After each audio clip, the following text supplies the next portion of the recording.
Hello dear student, my name is Vicky Kumar Bahadur और मैं आपका स्वागत करता हूं आपके अपनी YouTube channel Rahul commerce academy में।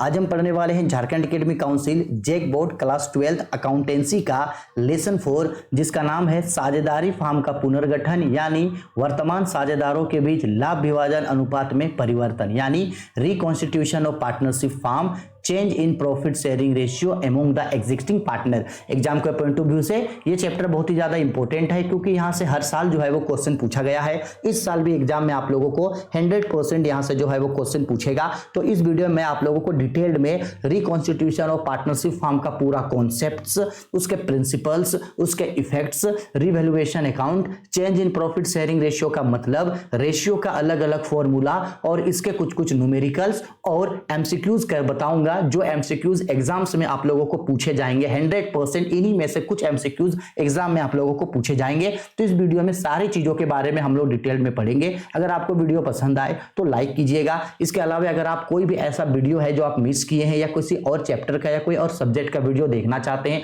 तो उसका लिंक ये ऊपर आई बटन में या वीडियो के डिस्क्रिप्शन में है, तो वहां से भी जाके आप चेकआउट कर सकते हैं। चलो समय नहीं गवाते हैं और पढ़ना स्टार्ट करते हैं। तो सबसे पहले मीनिंग जान लो कि साझेदारी फार्म का पुनर्गठन, साझेदारी फार्म का पुनर्गठन, पुनर्गठन का मतलब होता है रिकॉन्स्टिट्यूशन, रिकॉन्स्टिट्यूशन। अब सबसे पहले रिकॉन्स्टिट्यूशंस का यानी पुनर्गठन का मतलब समझ लो कि क्या होता है। इस चीज को अच्छा से समझना। हम आपको बोल रहे हैं कि सपोज कर लो 3 पार्टनर मिलके एक पार्टनरशिप फार्म को चलाता था। कितने पार्टनर थे? 3 पार्टनर, ए, बी और सी। और ये सब लोग मिलके एक पार्टनरशिप फार्म को चलाते थे। किसको चलाते थे? एक पार्टनरशिप फार्म को। ठीक है, तीनों पार्टनर मिलके एक पार्टनरशिप फार्म को चलाते थे। मेरा ड्राइंग देख रहे हैं? एक पार्टनरशिप फार्म को चलाते थे। ठीक है, अब मान लो अगर पार्टनरशिप फार्म को चलाते हैं तो ये जो ए, बी और सी है, इन लोगों के बीच कोई ना कोई एग्रीमेंट तो जरूर बना होगा। हाँ सर, बिल्कुल एग्रीमेंट तो बना होगा। अब मान लो किसी भी कारण से पार्टनर्स के बीच ये जो एग्रीमेंट बना था, किसी भी कारण से अगर इस एग्रीमेंट में कुछ चेंजेस आ जाए, पार्टनरशिप एग्रीमेंट में क्या आ जाए? कुछ चेंजेस आ जाए। ध्यान से समझना, अगर कभी भी कोई भी पार्टनरशिप फार्म में पार्टनर्स लोग जो बिजनेस को चलाता है, उन लोगों का एक अपना पार्टनरशिप एग्रीमेंट रहता है, जिसमें वो लोग हर चीज के बारे में बात करता है कि प्रॉफिट शेयरिंग रेशियो क्या होगा, कैपिटल किस तरीके से होगा, हर एक चीज के बारे में, रेशियो किस तरीके से बांटेंगे, सब चीज लिखा हुआ होता है। तो किसी भी कारण से अगर पार्टनरशिप एग्रीमेंट में कुछ चेंजेस आ जाए और इस चेंजेस के कारण उस पार्टनरशिप फार्म को फिर से रीस्टार्ट करना पड़े, फार्म को क्या करना पड़े? फिर से रीस्टार्ट करना पड़े। तो किसी भी कारण से अगर पार्टनरशिप फार्म दोबारा से रीस्टार्ट होता है तो पार्टनरशिप फार्म का रीस्टार्ट होना ही रिकॉन्स्टिट्यूशन कहलाता है, यानी कि पुनर्गठन। पुनर्गठन का मतलब होता है दोबारा से स्टार्ट होना। समझ में आ गया? एक लाइन में समझा दे रहे हैं कि किसी भी कारण से अगर साझेदारी समझौते में बदलाव या परिवर्तन आता है और साझेदारी समझौते में परिवर्तन के कारण साझेदारी फार्म को पुनः स्टार्ट किया जाता है, तो इसे ही साझेदारी फार्म का पुनर्गठन कहा जाता है। If any reasons partnership agreement will be change and the partnership firm will be restart, then it is called reconstitution of partnership firm. It's mean reconstitution means restart of the partnership firms business. Partnership firm बंद नहीं हुआ, जबकि partnership farm दोबारा से start हो गया। ठीक है, आगे समझ में, इसे ही रिकॉन्स्टिट्यूशन बोला जाता है। अब हम लोग बात करते हैं कि रिकॉन्स्टिट्यूशन होने का मेन रीजन क्या है, कि आखिरकार क्यों पार्टनरशिप फार्म जो होता है वो रिकॉन्स्टिट्यूशन होता है, उसके पीछे का मेन कॉजेज या पार्टनरशिप फार्म का रिकॉन्स्टिट्यूशन होने का मेन रीजंस। ठीक है, मेन रीजंस के बारे में हम लोग जानते हैं। अब ध्यान से समझ लो, पार्टनरशिप फार्म का रिकॉन्स्टिट्यूशन होने का मेनली 5 रीजन होता है। ठीक है, सबसे पहला रीजन होता है आपका change in profit sharing ratio. Change in profit sharing ratio, change in profit sharing ratio. अगर किसी भी पार्टनर्स के बीच प्रॉफिट शेयरिंग रेशियो बदल गया तो ये पार्टनरशिप फार्म का रिकॉन्स्टिट्यूशन होगा। ठीक है, जैसे मान लो 3 पार्टनर था, ए, बी और सी। इन लोगों का ओल्ड रेशियो था 3:2:1 and they now decided to share. अब वो लोग डिसाइड कर रहा है कि न्यू रेशियो 1:1 यानी इक्वल होगा। तो देखो उन लोगों के बीच प्रॉफिट शेयरिंग रेशियो बदल गया, तो इससे एग्रीमेंट भी बदल जाएगा। तो यही पार्टनरशिप फार्म का रिकॉन्स्टिट्यूशन रिकॉन्स्टिट्यूशन का पहला रीजन है change in profit sharing ratio, ठीक है। और दूसरा रीजन होता है एडमिशन ऑफ ए पार्टनर। दूसरा रीजन क्या है? Admission of A partner, admission of A partner, ठीक है। अगर मान लो 3 पार्टनर मिलकर बिजनेस को चलाते थे, ए, बी और सी, और ये लोग डिसाइड कर रहा है कि एक न्यू पार्टनर डी को फार्म में एडमिट करेगा, तो इससे भी तो अब अगर नया बिजनेस चलेगा तो उसमें ए, बी, सी और डी 4 पार्टनर होगा, तो इन लोगों का एग्रीमेंट बदल जाएगा। तो एडमिशन भी रिकॉन्स्टिट्यूशन का एक मेन रीजन या एक मेन कारण होता है, आपका एडमिशन भी, ठीक है। एडमिशन के बाद आपका retirement, retirement of A partner, retirement भी जो है वो रिकॉन्स्टिट्यूशन का एक कारण है। रिटायरमेंट मतलब सपोज कर लो ए, बी और सी एक फार्म को चलाते हैं, जिसमें से सपोज कर लो सी फार्म से रिटायर हो गया, इसके बाद आगे ए और बी बिजनेस को चलाएगा, तो रिटायरमेंट भी एक रीजन होता है रिकॉन्स्टिट्यूशन का। सेम वैसे ही एक फोर्थ रीजन होता है डेथ ऑफ ए पार्टनर, ये भी रिकॉन्स्टिट्यूशन का एक रीजन होता है। और फिफ्थ होता है आपका एमलगेमेशन। क्या होता है जी? एमलगेमेशन। अब आप बोलोगे एमलगेमेशन का मतलब क्या सर? एमलगेमेशन का मतलब होता है एकीकरण। एमलगेमेशन मतलब एकीकरण, जब 2 या 2 से अधिक फार्म मिलके एक नए फार्म को स्टार्ट करते हैं। तो मेनली ये 5 रीजन होता है जिसके कारण पार्टनरशिप फार्म का रिकॉन्स्टिट्यूशन आपका होता है, याद रखना, ठीक है। अकाउंट्स में ऐसे ही आगे सिमिलर आपको चैप्टर 4 पे change in profit sharing ratio मिलेगा, चैप्टर 5 पे एडमिशन मिलेगा, चैप्टर 6 पे या 7 पे आपको रिटायरमेंट या डेथ मिलेगा। एमलगेमेशन जो है वो आप लोगों को 12th में नहीं पढ़ना है, ठीक है। आगे समझ में? तो बेसिकली इस चैप्टर में हम लोग जो आज पढ़ेंगे वो क्या पढ़ेंगे? Change in profit sharing ratio. समझ में आ गया? रिकॉन्स्टिट्यूशन समझ में आ गया? रिकॉन्स्टिट्यूशन होने का ये 5 रीजन समझ में आ गया। अब हम लोग पढ़ते हैं इसका main topic, change in profit sharing ratio का मतलब क्या होता है? किसका मतलब जी? Change in profit sharing ratio, change in profit sharing ratio. तो बच्चा change in profit sharing ratio का मतलब होता है कि अगर पार्टनर्स लोग जिस रेशियो में प्रॉफिट एंड लॉस को बांटते थे आपस में, उस रेशियो में अगर कुछ चेंजेस आ जाए तो यही change in profit sharing ratio कहलाता है। अब थोड़ा सा ये भी समझ लो कि बेसिकली रेशियो कितने टाइप के होते हैं, ठीक है। चलो आओ ये भी बता देते हैं। तो आप सबको पता ही होगा कि बेसिकली रेशियो जो होता है वो आपका 4 टाइप का रेशियो आपका होता है, ठीक है। एक होता है आपका ओल्ड रेशियो। कौन सा रेशियो? Old ratio. एक होता है आपका न्यू रेशियो। ओल्ड रेशियो होता है, न्यू रेशियो होता है। एक होता है आपका सैक्रिफाइस रेशियो, ठीक है, सैक्रिफाइस रेशियो। और एक होता है आपका गेनिंग रेशियो, ठीक है। याद रखना, आपको ये तो अच्छा से पता होगा ही कि रेशियो जो होता है बेसिकली 4 टाइप का होता है, ठीक है। चलो इसके कुछ फॉर्मूले भी मैं आप लोगों को बता देता हूं। सबसे पहले आते हैं, आओ सबसे पहले हम लोग जानते हैं कि कैसे निकाला जाता है न्यू रेशियो। कैसे निकाला जाता है न्यू रेशियो? तो न्यू रेशियो का फॉर्मूला होता है new ratio is equal to old ratio minus sacrifice ratio. Short में लिख रहे हैं, ठीक है। इसके बाद आओ जानते हैं कि क्या होता है सैक्रिफाइस रेशियो का फॉर्मूला। तो sacrifice ratio is equal to old ratio minus new ratio, ठीक है। वैसे ही एक और फॉर्मूला होता है गेनिंग रेशियो। तो gaining ratio is equal to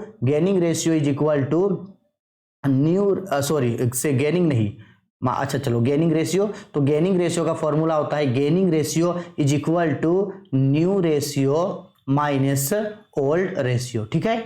इसके बाद एक फॉर्मूला होता है ओल्ड रेशियो निकालने का। तो old ratio is equal to new ratio plus sacrifice ratio, ठीक है। शॉर्टकट फॉर्म है। एन का मतलब होता है न्यू रेशियो, एस आर का मतलब होता है सैक्रिफाइस रेशियो, जी आर का मतलब होता है गेनिंग रेशियो और ओ आर का मतलब होता है ओल्ड रेशियो। तो आप इन सारे फॉर्मूले को याद करके रख लेना, क्योंकि change in profit sharing ratio में आपको बार बार ये सैक्रिफाइस रेशियो और इस न्यू रेशियो का जरूरत जो है वो पड़ता है, ठीक है। चलो रेशियो हो गया ये। अब कुछ ये चीज समझ लो कि जब कभी भी पार्टनरशिप फर्म का रिकॉन्स्टिट्यूशन होता है तो उस रिकॉन्स्टिट्यूशन के समय में, याद रखना, रिकॉन्स्टिट्यूशन के समय में एक इंपॉर्टेंट अकाउंट बनाया जाता है जिसको बोला जाता है रीवैल्यूएशन अकाउंट। याद रखना, रिकॉन्स्टिट्यूशन के समय में चाहे एडमिशन, चाहे change in profit sharing ratio हो, एडमिशन हो, रिटायरमेंट हो या डेथ हो, तीनों ही कंडीशन पे एक अकाउंट बनाया जाता है रीवैल्यूएशन अकाउंट, जिसको बोला जाता है हिंदी में पुनर्मूल्यांकन खाता। रीवैल्यूएशन अकाउंट को एक और नाम से पुकारा जाता है profit and loss adjustment account. क्या बोला जाता है इसको? Profit and loss adjustment account, लाभ हानि समायोजन खाता, ठीक है। अब क्या होता है रिवैल्यूएशन अकाउंट, समझा रहे हैं। तो ये दोनों का मतलब सेम है। रीवैल्यूएशन अकाउंट एक तरीके का नॉमिनल अकाउंट होता है। कौन सा अकाउंट होता है? नॉमिनल अकाउंट, यानी एक नाम मात्र खाता होता है। अब ध्यान से समझ लो कि नॉमिनल अकाउंट में किन चीजों को दिखाया जाता है। तो ध्यान से समझना, जब कभी भी पार्टनरशिप फॉर्म का रिकॉन्स्टिट्यूशन होगा, यानी साझेदारी फॉर्म का जब भी पुनर्गठन होगा, तो उस समय फॉर्म के पास कुछ कुछ एसेट और कुछ कुछ लाइबिलिटी का वैल्यू इंक्रीज या डिक्रीज हो जाता है। तो पार्टनर्स ये जानना चाहता है कि कौन कौन सा लाइबिलिटी और कौन कौन सा एसेट कितना रुपया से इंक्रीज या कितना रुपया से डिक्रीज हुआ, यानी एसेट और लाइबिलिटी कितना से बढ़ा या घटा। क्योंकि एसेट और लाइबिलिटीज के घटने या बढ़ने से पार्टनर्स को प्रॉफिट भी हो सकता है और लॉस भी। तो एसेट और लाइबिलिटी के बढ़ने और घटने से, यानी कौन कौन सा एसेट और कौन कौन सा लाइबिलिटी कितना से बढ़ा है या कितना से घटा है, और एसेट और लाइबिलिटी बढ़ने और घटने से पार्टनर्स को कितना का प्रॉफिट या लॉस होगा, यह पता लगाने के लिए वो लोग एक अकाउंट बनाता है जिसको रीवैल्यूएशन अकाउंट यानी पुनर्मूल्यांकन खाता या profit and loss adjustment account यानी लाभ हानि समायोजन खाता कहा जाता है। बेसिकली ये नॉमिनल अकाउंट है। नॉमिनल अकाउंट इसलिए है क्योंकि रीवैल्यूएशन अकाउंट बनाने से या तो फिर पार्टनर्स को प्रॉफिट का पता चलता है या तो फिर पार्टनर को लॉस का पता चलता है। प्रॉफिट आए चाहे लॉस आए, ओल्ड पार्टनर्स के बीच रीवैल्यूएशन अकाउंट का प्रॉफिट या लॉस हमेशा ओल्ड पार्टनर्स के बीच ओल्ड रेशियो में बांट दिया जाता है। ठीक है, आया समझ में? अब थोड़ा सा बात कर लेते हैं कि रीवैल्यूएशन अकाउंट एक्चुअल में बनता कैसे है। तो आओ हम आप लोगों को बताने का कोशिश करते हैं रीवैल्यूएशन अकाउंट का फॉर्मेट। ये लास्ट थ्योरी होगा, इसके बाद जो है हम लोग इसके एमसीक्यूज और कुछ कुछ न्यूमेरिकल क्वेश्चन इसको करेंगे। ठीक है, रीवैल्यूएशन अकाउंट कैसे बनता है। तो बेसिकली रीवैल्यूएशन अकाउंट का सपोज कर लो ये यहाँ पे फॉर्मेट होगा इस तरीके का फॉर्मेट है। ये इधर होता है डेबिट बैलेंस, इधर होता है क्रेडिट बैलेंस। ये इसका अमाउंट है डेबिट का, ये क्रेडिट का अमाउंट। यहाँ होता है आपका बेसिकली पार्टिकुलर, यहाँ भी होगा आपका पार्टिकुलर। अब रीवैल्यूएशन अकाउंट चूंकि एक हम आपको बताएं ये नॉमिनल अकाउंट होता है, यानी सिंपल सा समझ लो रीवैल्यूएशन अकाउंट में उन्हीं एसेट और उन्हीं लाइबिलिटी को दिखाएंगे जिसका अमाउंट इंक्रीज या डिक्रीज होगा। तो ध्यान से समझना कि लाइबिलिटी और एसेट के इंक्रीज या डिक्रीज होने से अगर प्रॉफिट होगा, गेन होगा, क्या होगा? गेन होगा तो उसको क्रेडिट में दिखाएंगे, और अगर लॉस होगा तो उसको डेबिट में। अब सवाल है मेरा, सपोज कर लो अगर फार्म का एसेट बढ़ गया तो इससे क्या होगा? प्रॉफिट होगा। Land, building, plant and machinery, furniture asset है, अगर ये बढ़ गया तो इससे फार्म को गेन होगा। तो एसेट इंक्रीज होगा तो उसको क्रेडिट में दिखाएंगे बाय इंक्रीज इन एसेट। कोई भी एसेट अगर इंक्रीज होगा तो गेन होगा, उसको क्रेडिट में दिखाएंगे, और कोई भी एसेट डिक्रीज होगा तो उसको डेबिट में दिखाएंगे बाय डिक्रीज इन एसेट, उसको हम लोग दिखाएंगे डेबिट में। सेम लाइबिलिटी इंक्रीज होगा तो लॉस होगा तो उसको डेबिट में दिखाएंगे to increase in liability increase होगा तो उसको डेबिट में। वैसे ही अगर लाइबिलिटी डिक्रीज होगा तो क्रेडिट में दिखाएंगे बाय डिक्रीज इन लाइबिलिटी घटेगा तो क्रेडिट में। अगर कोई अनरिकॉर्ड एसेट हुआ तो उसको क्रेडिट में दिखाएंगे बाय अनरिकॉर्ड एसेट के नाम से, ठीक। वैसे ही कोई अनरिकॉर्ड लाइबिलिटी होगा तो उसको डेबिट में दिखाएंगे टू अनरिकॉर्ड लाइबिलिटी के नाम से, अनरिकॉर्ड लाइबिलिटी को दिखाएंगे डेबिट में, ठीक है। इसके बाद प्रोविजन फॉर बैड डेब्ट्स हमेशा डेबिट पे काटा जाएगा, to provision for bad debts काटा जाएगा डेबिट में, ठीक है। कभी कभी ऐसा भी हो सकता है अगर provision for bad debts increase होगा तो उसको हम लोग डेबिट में दिखाएंगे to increase in provision for bad debts, और अगर provision for bad debts decrease होगा to decrease in provision for bad debts तो उसको हम लोग दिखाएंगे क्रेडिट में, ठीक है। इतना होने के बाद लास्ट में हम लोग क्या करेंगे, लास्ट में हम लोग इसको बैलेंस करके क्लोज करेंगे। तो देखो क्लोज करने से क्या होगा, रिवैल्यूएशन अकाउंट कभी भी बराबर नहीं आएगा, या तो डेबिट घटेगा या क्रेडिट। ध्यान से समझना, अगर रिवैल्यूएशन अकाउंट बनाए और उसमें से क्या हुआ कि ये क्रेडिट साइड का बैलेंस ज्यादा है, क्रेडिट मोर, क्रेडिट बैलेंस है, क्रेडिट ज्यादा है, डेबिट घट रहा है, क्रेडिट ज्यादा है, क्या घट रहा है, डेबिट घटता है, तो ये आएगा प्रॉफिट ऑन रिवैल्यूएशन, यानी रिवैल्यूएशन में क्या आएगा, प्रॉफिट। और याद रखना प्रॉफिट कब आएगा, जब रिवैल्यूएशन अकाउंट का क्रेडिट ज्यादा होगा, ठीक। अगर मान लो कि क्रेडिट ज्यादा नहीं है, डेबिट ज्यादा है, यानी कि डेबिट बैलेंस है, डेबिट ज्यादा है तो वो क्या आएगा, लॉस आएगा, लॉस ऑन रीवैल्यूएशन अकाउंट अगर डेबिट ज्यादा है। अब याद रखना, प्रॉफिट आए चाहे लॉस आए, ओल्ड पार्टनर्स के बीच ओल्ड रेशियो में बांटा जाता है। याद रखना इस चीज को, ओल्ड पार्टनर्स के बीच किस रेशियो में, ओल्ड रेशियो में बांटेंगे। ठीक है, चाहे एडमिशन बनाओ, रिटायरमेंट बनाओ या डेथ बनाओ, कुछ भी बनाओ। ठीक है, आया समझ में। इस तरीके से जो है मेरा रिवैल्यूएशन अकाउंट बनाया जाता है। तो बेसिकली हम लोग रिवैल्यूएशन अकाउंट के बारे में सारा थ्योरी और रिवैल्यूएशन का फॉर्मेट को डिटेल में समझ गए। आई होप आपको सारा चीज समझ में आ गया है। ठीक है, चलो अब आगे बढ़ते हैं। आई होप जितना भी इंपॉर्टेंट था थ्योरी हम समझा दिए। अब आते हैं इसके क्वेश्चन आंसर पे। ठीक है, तो देखो पहला क्वेश्चन बोल रहा है साझेदारी फार्म के पुनर्गठन पर संपत्तियों के मूल्य में वृद्धि का परिणाम है। बोला इन increase in the value of assets on reconstitution of the partnership farm resulted into, बोला गया है अगर पार्टनरशिप फार्म का रिकॉन्स्टिट्यूशन हुआ और रिकॉन्स्टिट्यूशन के समय में अगर एसेट इंक्रीज हो गया, क्या इंक्रीज हो गया, एसेट इंक्रीज हो गया, तो इससे क्या होगा, तो सर अगर एसेट इंक्रीज हुआ तो इससे पार्टनर्स को क्या होगा, गेन होगा। हम अब अभी समझाएं गेन होगा, तो इसका राइट आंसर होगा option A, gain to the existing partners, यानी वर्तमान साझेदारों को लाभ होगा। ठीक है, ये तो अभी हम आप लोगों को समझाएं। ठीक है, चलो क्वेश्चन नंबर आगे बढ़ते हैं, क्वेश्चन नंबर 2 पे। ठीक है, आओ क्वेश्चन नंबर 2 पे बोला साझेदारी अनुबंध में परिवर्तन का परिणाम है change in the partnership agreement resulted into. हम अभी बताएं कि अगर किसी भी कारण से अगर पार्टनरशिप एग्रीमेंट बदल जाएगा तो इससे पार्टनरशिप फार्म का रिकॉन्स्टिट्यूशन होता है, यानी साझेदारी फार्म का पुनर्गठन होता है। तो इसका राइट आंसर होगा option A, reconstitution of firm. ठीक है, आते हैं क्वेश्चन नंबर 3 पे। लाभ माइनस प्राप्ति अनुपात, गेनिंग रेशियो, लाभ प्राप्ति अनुपात यानी गेनिंग रेशियो क्या होता है, तो हम अभी अभी आप लोगों को बताए थे गेनिंग रेशियो का formula. Gaining ratio is equal to, क्या फॉर्मूला बताए थे, gaining ratio is equal to new ratio minus old ratio. ठीक है, अभी अभी आप लोगों को फॉर्मूला बताए थे, gaining ratio is equal to new ratio minus old ratio. तो इसका राइट आंसर होगा आपका ऑप्शन ए। ठीक है, अभी तो आप लोगों को फॉर्मूला ऊपर हम बताए थे। ठीक है, अच्छा old ratio minus sacrifice ratio, ये किसका फॉर्मूला है, ये फॉर्मूला है आपका न्यू रेशियो का। ठीक है, आगे बढ़ते हैं। अच्छा, new ratio minus sacrifice ratio ये किसका फॉर्मूला है, तो new ratio minus sacrifice ratio ऐसा कोई फॉर्मूला नहीं होता है। Old ratio minus new ratio ये किसका फॉर्मूला है, तो ये है आपका सेक्रीफाइस रेशियो का फॉर्मूला। ठीक है, ये भी याद रखना थोड़ा सा। चलो अब आते हैं क्वेश्चन नंबर 4 पे। बोला गया है पुराने साझेदारों का त्याग बराबर होता है the sacrifice of old partner is equal to. बोला गया है यानी सिंपल ये पूछ रहा है आपको कि सेक्रीफाइस रेशियो का फॉर्मूला क्या होता है, तो हम अभी बताए थे sacrifice ratio is equal to, देखो यहां ऊपर में भी दिख रहा है, sacrifice ratio is equal to old ratio minus new ratio, यानी पुराना अनुपात माइनस नया अनुपात। Sacrifice ratio is equal to old ratio minus new ratio. ठीक है, आ रहा है समझ में।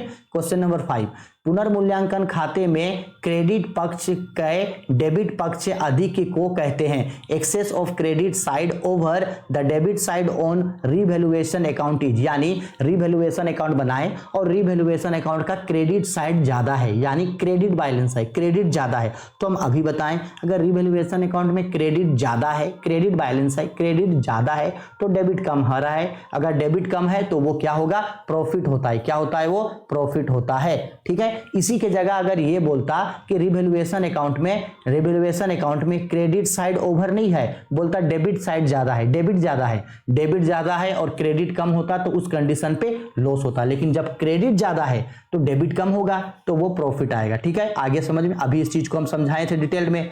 आते हैं क्वेश्चन नंबर 6 पे। बोला गया है 3 साझेदारों के बराबर लाभ का अनुपात है equal profit ratio of 3 partner. तो ध्यान से समझ लो, अगर 2 पार्टनर बिजनेस को चलाता है ए और बी तो रेशियो होगा 1:1, यानी कि रेशियो होगा 1/2:1/2। वैसे ही अगर 3 पार्टनर है ए बी और सी और रेशियो बराबर बांटते हैं तो 1:1:1, यानी कि 1/3 अनुपात 1/3 अनुपात 1/3। अच्छा, अगर 4 पार्टनर होता ए बी सी और डी और इक्वल रेशियो होता 1:1:1:1, तो कैसे बांटता, ये बांटता 1/4:1/4:1/4:1/4। तो बेसिकली यहां बोला 3 पार्टनर है, थर्ड 3 पार्टनर है तो कैसे बांटेगा 1/3:1/3:1/3 ऐसे बांट देगा। ठीक है, तो 6 का आंसर होगा आपका ऑप्शन सी। ठीक। आगे बढ़ते हैं 6 के बाद आते हैं क्वेश्चन नंबर 7 पे।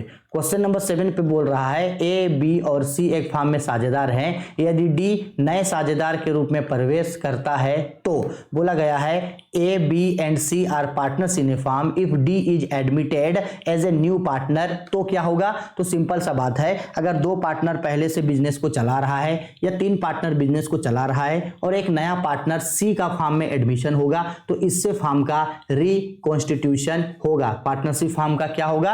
ओल्ड पार्टनरशिप फार्म का रिकॉन्स्टिट्यूशन होगा। Old partnership is reconstituted, reconstitution होगा। ठीक है, आया समझ में? एडमिशन होने से रिकॉन्स्टिट्यूशन होता है। ठीक है, आओ आते हैं क्वेश्चन नंबर 8 पे। बोला गया है सामान्य संचय खाता, कौन सा खाता जी? सामान्य संचय खाता। सामान्य संचय खाता, सामान्य संचय खाता हमेशा दर्शाता है journal reserve account is always so. तो याद रखना जर्नल रिजर्व अकाउंट हमेशा क्रेडिट बैलेंस दिखाता है। एक मिनट, क्या हो गया अचानक ये?